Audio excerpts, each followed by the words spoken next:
Hello, welcome to Get Good. This is another video in the series on my orc or potentially for a unit in Golden Demon. This video I'm going to be painting some metallic chain links. I've already filled in more of the skin from the last videos just to get some color on and see the lighting. The head and the mouth still needs to be finished, of course, and then all of the rest of it. The colors I'm using for the non-metallics are a very easy progression. It is Vallejo German Grey as my darkest value. Then I have a solid white.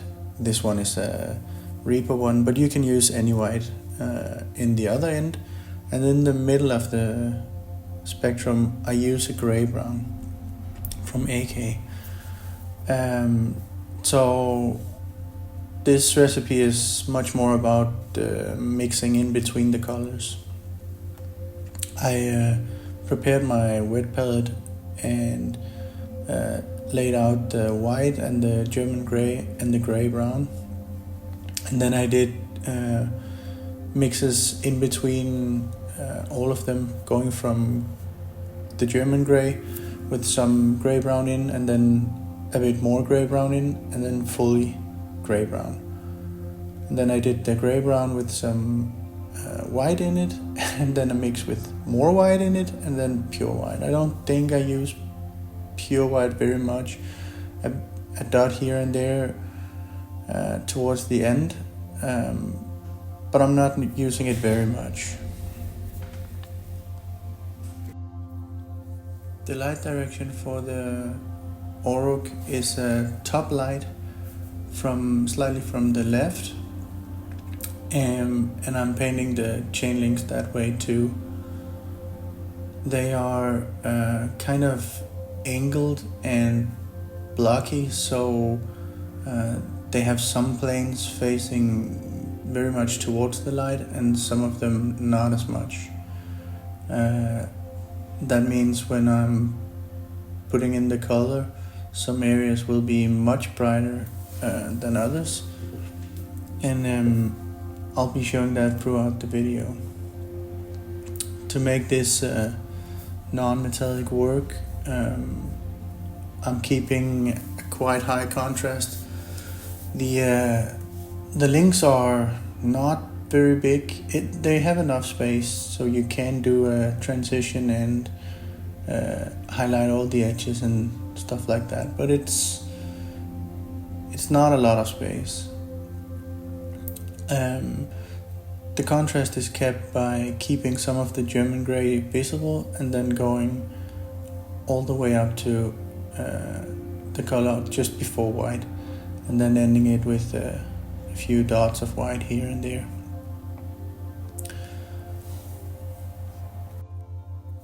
When I'm building non-metallic, I'm looking for the planes that are directly upwards into the light, and I'm blocking them in with a light color.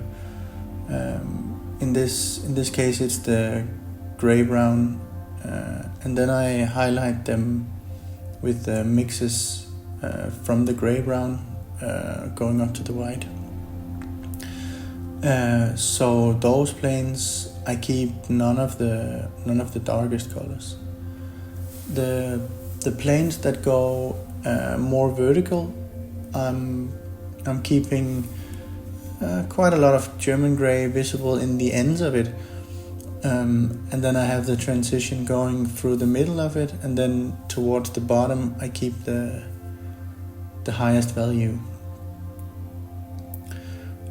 For non-metallic it's pretty important to have like a main light and a bounce light.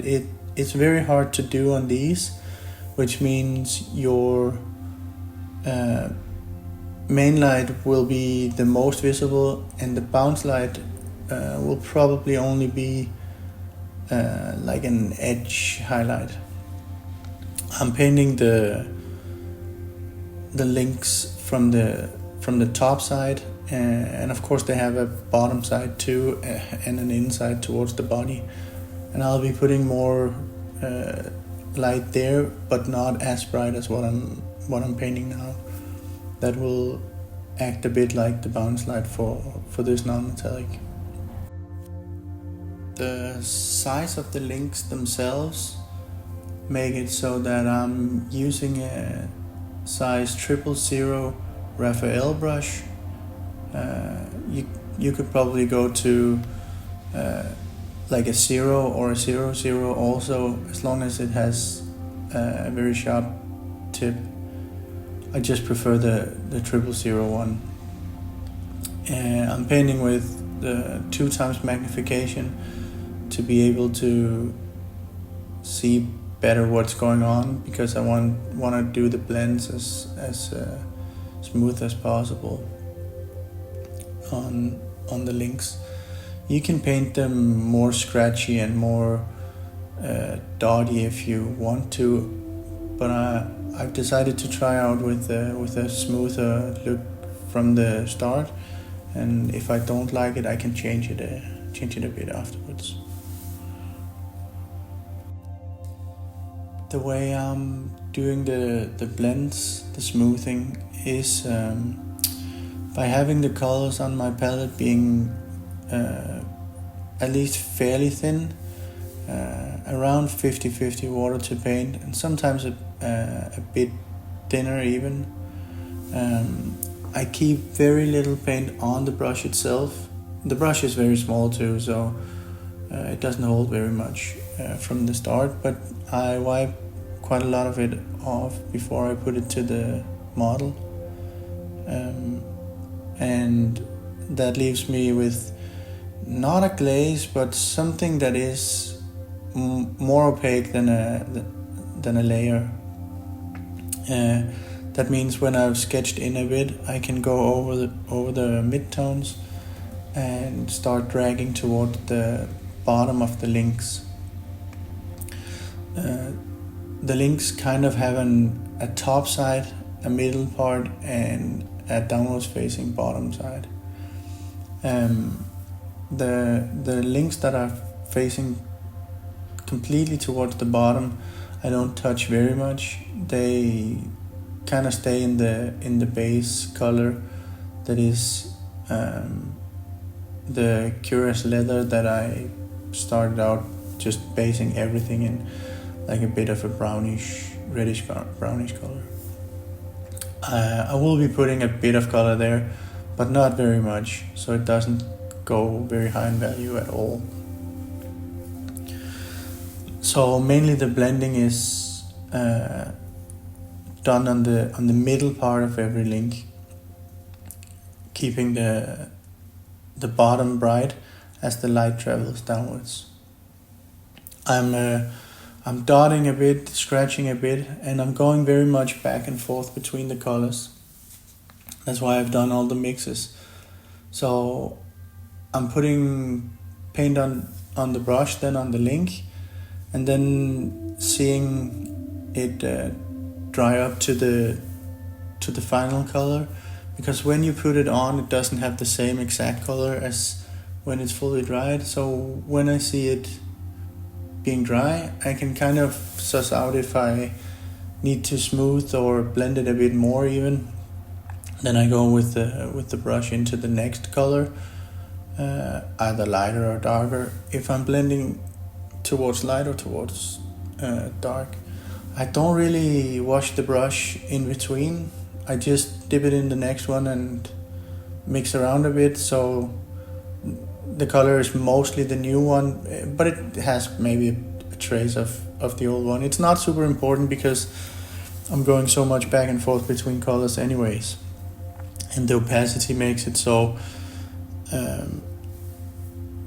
that you see the previous colors shining through anyways.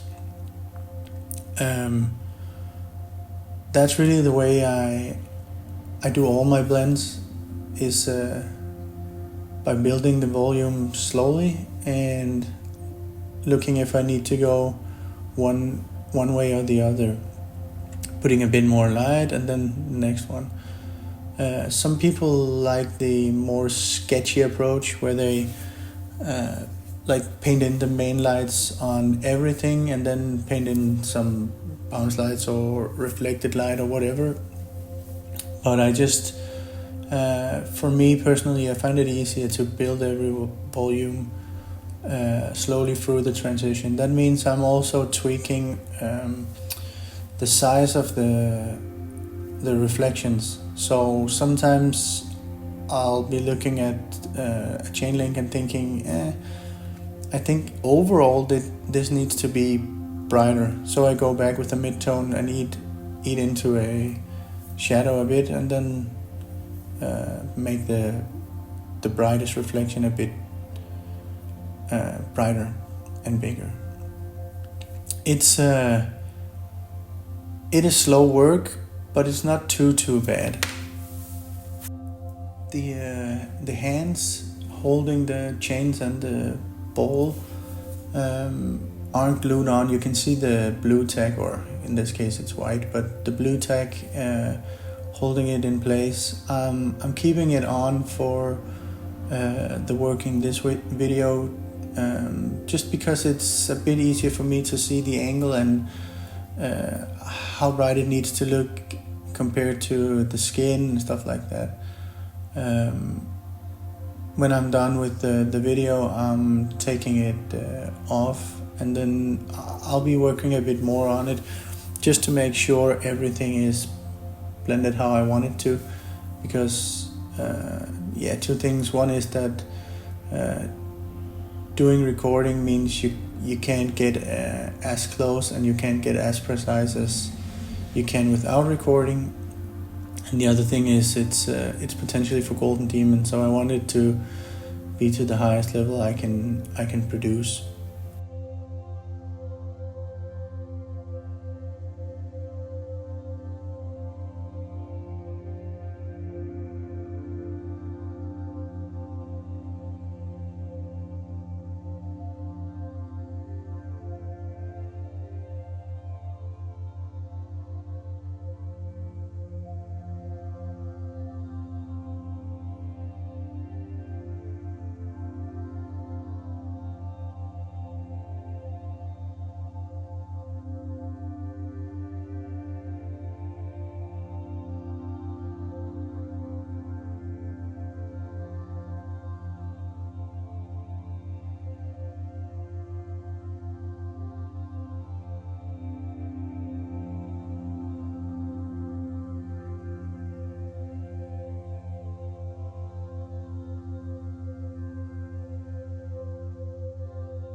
I'm going to paint the other links from the top hand down to the ball, and the next video will be me putting color on the big spiky ball. Hope you've enjoyed watching this one, and I'll catch you in the next video.